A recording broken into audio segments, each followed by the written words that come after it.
Welcome back, Mongo Fix. Well, the 07 Subaru Outback been running pretty good, so decided time to take care of that not happy looking transmission oil pan gasket. This is your transmission oil pan. This little red substance, that's the RTV gasket that is in there. The wet area here is where it's been leaking. Normally you would find the wet spot, follow it forward. As the car goes down the road, the water, oil, coolant, whatever's leaking is going to want to get pulled towards the rear. Then you look upwards to see where the wetness starts. We do see some wetness up here, turbulent air under the car, pushing it up in that way, because there's no other spot up top seal wise where it can leak. So unless there was some sort of manufacturing issue with the case itself. So all this coming right from the pan gasket. Luckily, Subaru was awesome enough to put an oil drain plug in the pan. Your transmissions all have maintenance that needs to be done, just like your engine oil. Transmission oil needs to be changed regularly. This has an exterior filter right up there. And there's also another filter on the inside. There's two different options, so we're going to open this up and see which one it is. To start, though, we got to drain some oil. And that's a 17 millimeter. Mongo's gonna collect and measure how much oil this thing takes for a filter and drain pan service, because the guy at the parts store did not actually know. So we're gonna find out together.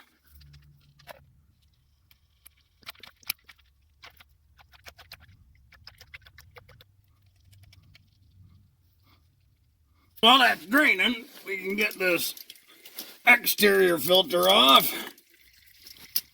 using that same oil filter wrench for engines. Oh, that seemed good enough for there, so we'll throw that plug back in. Torqued up to spec 18 foot-pounds. Mongo already picked up a external oil filter. There's the part number from the AutoZones. Come in a sealed thingy. Just like an engine oil filter, get some lube on this seal. And we'll get a little oil in there. And thread her on. And this guy only goes on hand tight, just like an engine oil filter. And of course, around the base of the pan, we have a bunch of little 10 millimeter bolts. We just got to get all these bolts out. Be sure not to lose any of the bolts. That would be a bad thing.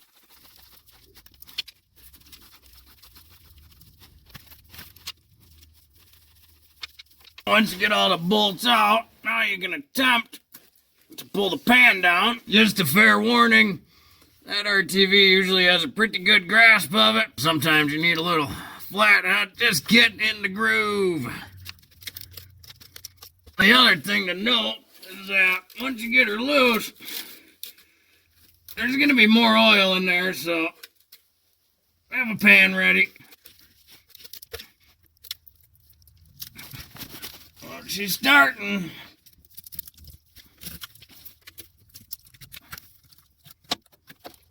Jeez. Boy, good thing Mongo put down a bunch of cardboard. No mess on the concrete. Now we can look up and see what type of internal filter we got on here. This one got 1, 2, 3 bolts holding the internal filter on. So this filter is the 3-bolt filter. Hard to see from there, but you can definitely see oil is leaking past the gasket in a couple spots. With the transmission oil pan off, we can now get a better look at that gasket, and we're going to be sure to clean the bottom of the pan out really well, clean the magnet out, and we're going to use a razor blade. Be careful with the razor blades, might cut self, yada yada, and we're going to make sure that we get all of this old, bad red RTV off, because we want to be sure this surface gets nice and cleaned up for the new gasket material. You also want to make sure to clean this surface off really well too. Make sure there's no red gasket material on there. You can use the razor blade again, or you can use a little wire brush thing. Sometimes a little wire brush makes it a little easier to get that RTV off there.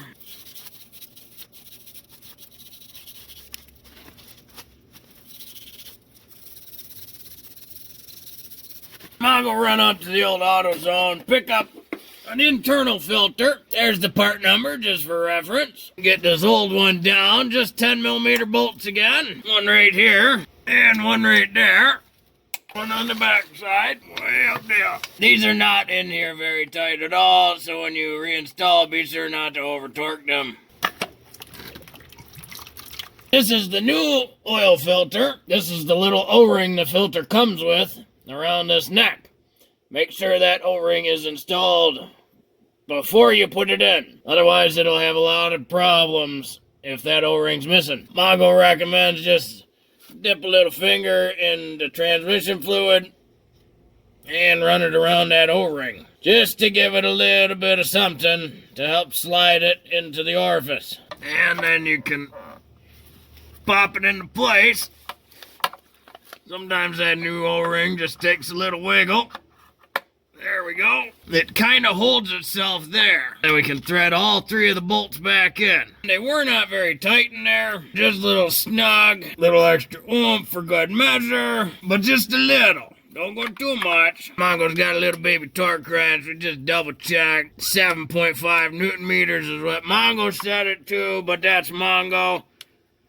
Be sure to check your manual, service stuff, whatever. That felt real good to Mongo, and Mongo quite happy with that. Now, if your filter has the 19 bolts, that kit should come with a new transmission pan gasket.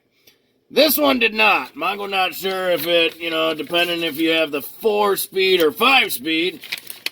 But either way, they come with a set of instructions, and according to these instructions, the drain pan is a 2-step torque procedure, starting at 80 inch-pounds and then 120 inch-pounds in a cross pattern. Gonna just take some brake clean all these surfaces up real good, wipe them dry real good, because if there's any oil or any RTV gasket material, the old stuff, then the new stuff will not seal properly to it. Just nice, clean, shiny metals. Mongo's sure this transmission been remanned before, and someone put a big gouge in it right there. Not supposed to do that.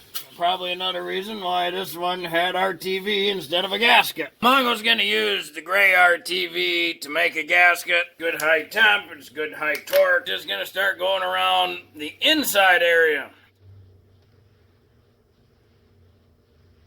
You really don't need much more than that when you're doing an RTV gasket. You're just sealing off on the inside there to keep the oil in. Some people goop on just a ton of that gasket material. But you gotta remember, you're gonna squish the thing between a couple pieces of metal, and when you do that, that little bit's gonna spread a long way. So you don't need a ton. And then, this being the gray RTV, it's a high torque. It's going to have lots of adhesion power. Get a little brake clean on this rag and just do one last wipe down just to make sure no more extra drippies. Be sure to have our bolts ready. And then we don't want to touch the top gasket material. And we want to ever so carefully line this pan into position without bumping the RTV. On a personal note, if you have the actual gasket for this pan, then Mongo would recommend doing that 2-step 80 inch-pound and 120 inch-pound torque sequence. Mongo feels that with just the gray RTV here, that might be a little bit much, but we'll see.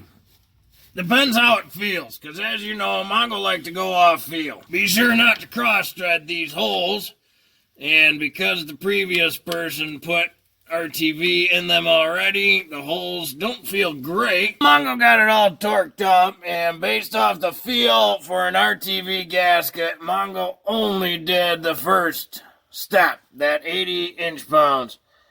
And you can see right there that that gray gasket material made it all the way to the outside. That gray should keep a nice strong bond.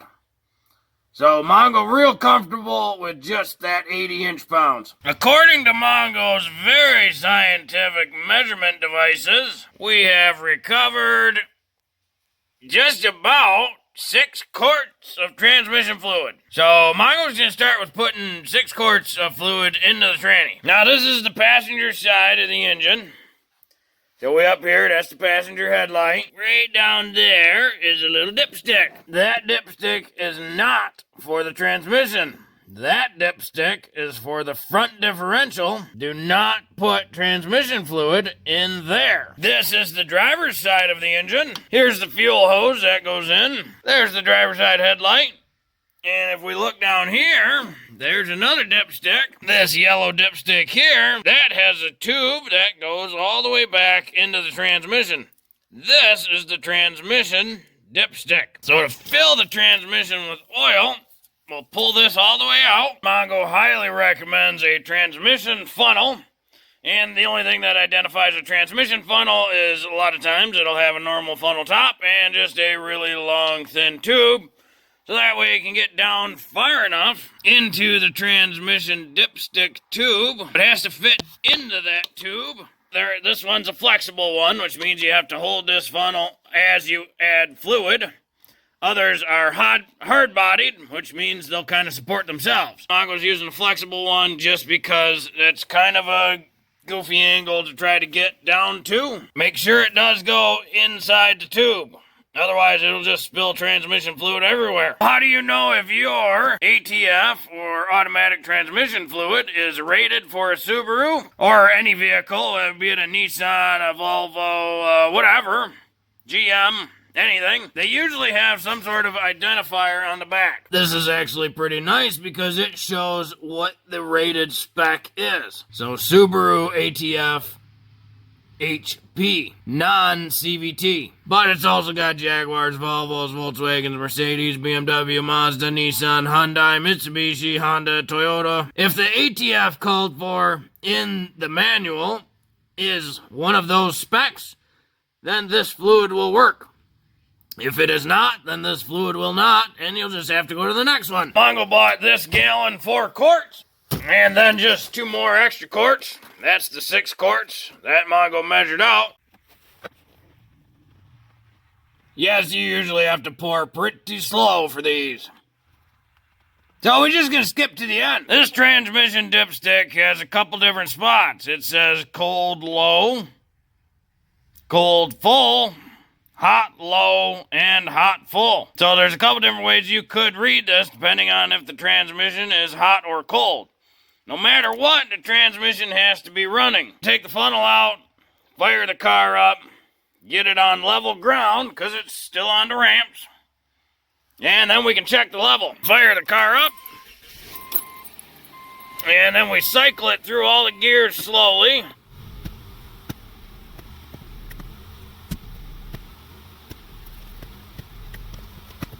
Never hurts to do it a couple times. Then we can check our dipstick level and see what we got with the engine running. And it's way low. So we'll definitely need that extra quart. I ended up putting 7 total quarts in there. So I took that 6 quart, then had to put 1 more quart in there. Now she topped up full, ready to go. There's no leaks underneath. Everything looking real good and shiny clean still. Well, hopefully this video will help you. If you ever got to put a new transmission pan gasket on your Subaru Outback, it's a pretty simple job. Be sure to swap out them filters with it. Well, if you like this video, be sure to like this video. If you like this video and other videos from Mongo Fix, be sure to subscribe. Mongo always working on all sorts of stuff. Mongo, thank you.